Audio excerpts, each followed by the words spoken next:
যারা যারা এখান থেকে আসছে অনেক কিছু নিয়ে গেছে, দেয় না এটাতে আবার এগ্রি করি না, হয়তো যতটুকু দেওয়া দরকার ছিল অতটুকু দিতে পারে নাই, কিন্তু দিছে। দিন শেষে এই বিশ্ববিদ্যালয় থেকে একজন যদি মন্ত্রী হয়, প্রধানমন্ত্রী হয়, সংসদ সদস্য হয়, তিনিও দেশকে যতটুকু দেন ওইটার ক্রেডিটও এই বিশ্ববিদ্যালয়ের কাছে কিছুটা চলে আসে। এবং প্রত্যেকটা জায়গায় আমি তো দেখছি, মানে দেশের প্রশাসন, সিভিল সোসাইটি থেকে শুরু করে চাকরি ক্ষেত্র, প্রত্যেকটা জায়গায় যে মানুষগুলো কন্ট্রিবিউট করতেছে, সবাই দেশের জন্য করতেছে, মানুষের জন্য, যতটুকুই পজিটিভ কন্ট্রিবিউশন।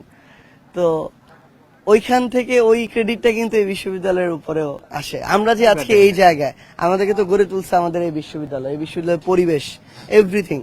সো এবং আমাদের এই আন্দোলন, মানে ট্রু যে অনেকের অনেক কন্ট্রিবিউশন আছে, অনেকের অনেক ভূমিকা আছে, যেটা না হলে হয়তো আন্দোলন সফল হইতো না, কিন্তু শুরুটা তো এখান থেকে।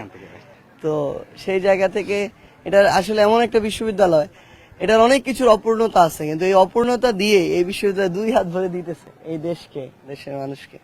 So thank you so much.